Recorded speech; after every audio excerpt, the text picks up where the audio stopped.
Alright, we finally made it. Lakers basketball is back and they will be back on the court tomorrow night in a game that actually does count. So with that in mind, what do we need to know about them? Whether you're a casual fan that doesn't really know much about their new team, their new additions, and simply the 2025-26 Lakers, what do you need to know about them?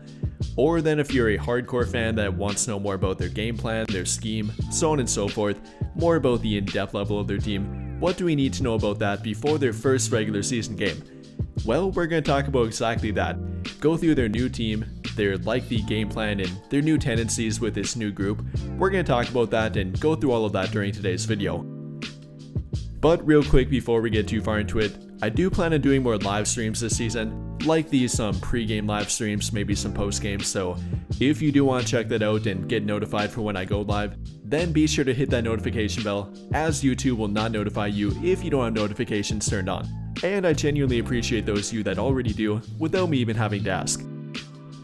But with all of that being said, now getting back to our topic, and starting with more of a casual perspective, talking about their new team and their new additions that they brought in, those including Jake LaRavia, a small forward that they signed from the Sacramento Kings, DeAndre Ayton, a center, yes, they're likely starting center, actually it is confirmed at this point, that they signed via the buyout market from the Portland Trail Blazers.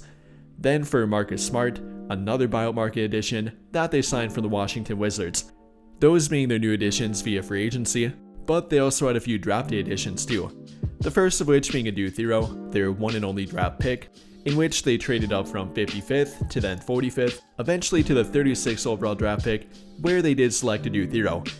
And coming in at a height of 6'7", weighing in at roughly 235 pounds as a rookie, not to mention only 21 years old, so he definitely has a well-built frame, is an athletic freak, recording a 40-inch vertical, and he showed that off throughout the summer. The Lakers themselves even posting clips of him getting up and pretty much biting the rim. Yes, he's that athletic. That's their one and only draft pick, but they also picked up Chris Manning via two-way contract, another rookie on their team that's known for being defensive-minded.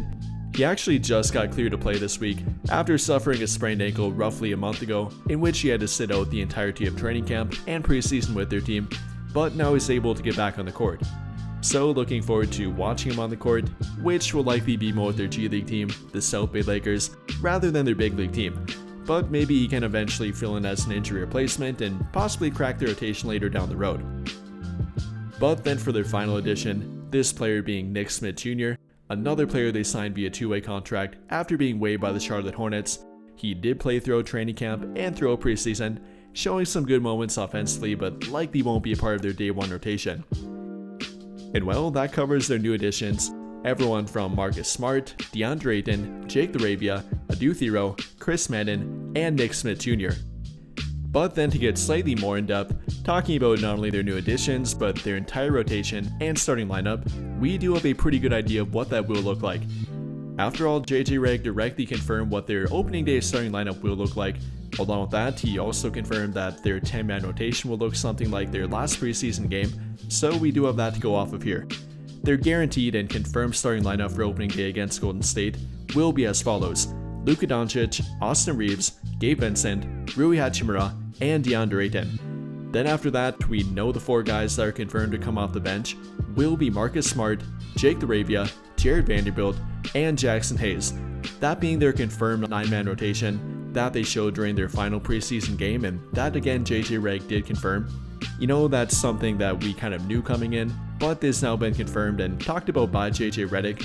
The kind of dark horses after that point for that 10th rotation spot, if they do run a 10-man rotation in some games, likely will be either Maxi Kleber, who did play a little bit during their final preseason game in the third and fourth quarter, or possibly Dalton Knecht, who has played quite a bit throughout preseason, also has been talked about highly by JJ Redick, despite not showing much in actual game action, but he could also get playing time as he was a part of the rotation for a majority of last season.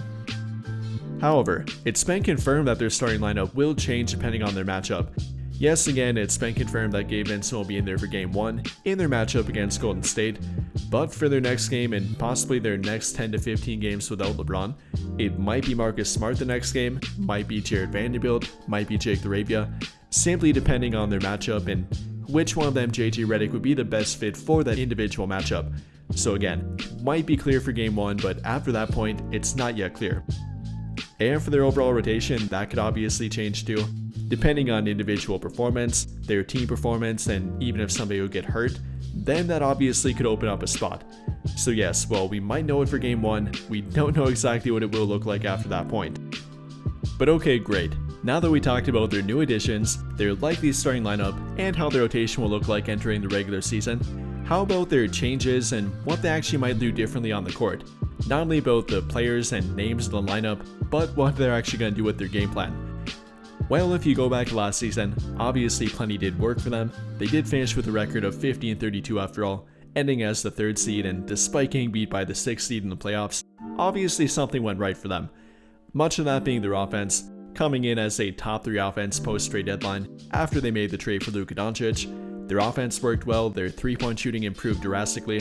After trading for Luka Doncic, they went from being a bottom 5 3-point shooting team in regard to both 3-point shots attempted per game and 3-point shots made per game, to then being a top 10 team in all 3 categories of 3-point shots attempted, 3-point shots made, and 3-point percentage.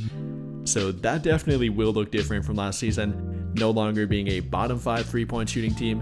Whether you're talking about makes, attempts, or overall efficiency, they're going to be a lot better with Luka Doncic on the court. I mean, the shot quality that he generates for teammates is pretty much off the charts.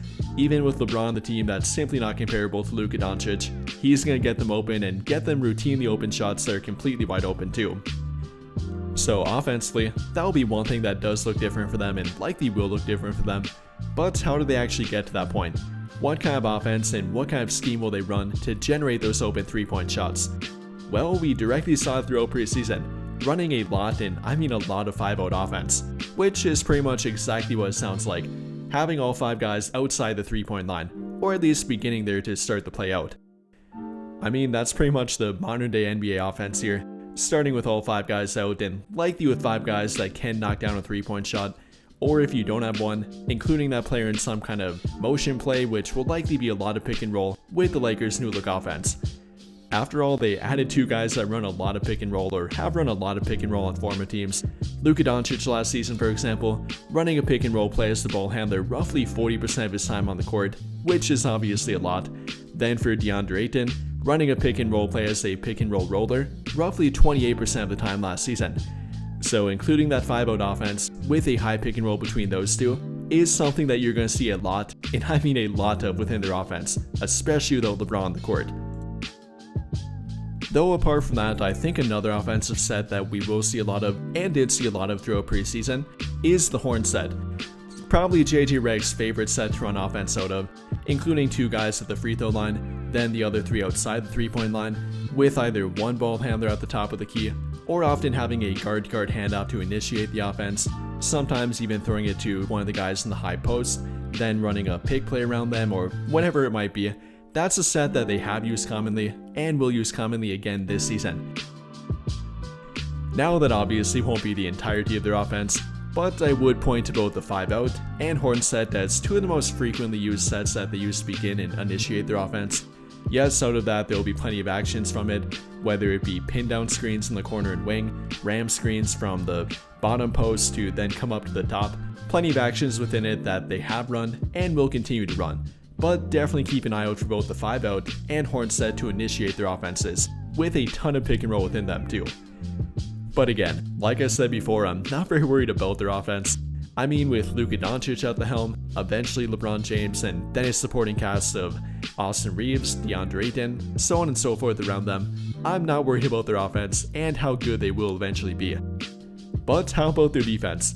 Something that wasn't great for their team, also not as bad as some fans make it out to be, but definitely was not a strong suit for them last season. Coming in at the 17th rated defense last season, obviously that's a bottom half ranking, not a top half ranking, and where they eventually want to get to. What's the outlook for them here? Well, I definitely point to a few things that they do have to improve in. The first of which, and the first thing that they have been bad in for some time now, is their transition defense. If you're a regular watcher of my channel, then you probably heard me talk about this, and not to mention complain about this probably multiple times. Again, this being their transition defense, simply their effort in getting back on defense and getting their defense set up. It's not been good for some time now. Last season, they ranked 25th in fast break points per game given up to their opponents, giving up 17 of them per game, obviously not very good. And like I said, it's been a problem for some time now. Dating back to the 2021-22 NBA season, they have ranked in the bottom 5 every single year. So now's the time to show some improvement. I mean, I think their half-court defense was and is actually pretty good, likely even a top 15 half-court defense in the NBA, even the potential to be a top 10. But if they don't improve their full court and transition defense, then it doesn't matter. That's gotta be priority number 1 for them. I mean, Redick has talked about it, even talked about it before last season, but it's yet to show any noticeable improvement from a consistent basis. So that's number 1 for them. Though after that, and apart from their transition defense, again that's gotta be priority number 1, but after that point there are a few other things I would like for them to improve in. Defensively, I'd like to see them become a better defensive rebounding team. Last season they gave up a lot of offensive rebounds per game, also ranked bottom 5 in that in the NBA, so they gotta become a better rebounding team, which I think they did directly address by signing DeAndre Ayton. And yes, he did show that throughout preseason, grabbing 9 rebounds per game in only 24 minutes per game. Not only that, but having a healthy Jared Vanderbilt, one of if not the best rebounding wing in the entire NBA. Then having Jackson Hayes, who put on 15 pounds of muscle this summer, as his direct backup, should and likely will help their team out with that. And well, I definitely could nitpick a few more things here. I mean, I could point to their defensive playmaking from last season, being a bottom 10 team in steals per game, or their second chance points and preventing second chance points, also not too good. But at the end of the day, I'm gonna first prioritize their transition defense, getting back on defense, their communication on defense, their rebounding and preventing second chance points via offensive rebounds. I'm gonna point to that first. Then again, offensively, their schemes and game plan, what they've shown and what they plan to do, gotta execute that right and form the best possible offense around Luka Doncic that they can early and often. And with all of that being said, I think that's what you need to know about them. Everything from their new additions, their current lineup and rotation, who's healthy for them, what they'll likely do different, and what will likely be better from last season, and if they can manage to improve a few things. That's what you gotta know entering the regular season. So with all of that being said, what do you guys think? How do you feel about their team from a casual perspective, their new additions, and what their team currently looks like? What do you think are their strengths, weaknesses, what they have to improve upon, and simply about their new team entering the regular season? Let me know your thoughts in the comments down below. But I think that'll pretty much do it for this one, and if you enjoyed the video, then I would greatly appreciate it if you dropped a like, subscribe to the channel if you have not already, and hit that notification bell to never miss out when I upload a video. But as always, thank you for watching and have a great day or night.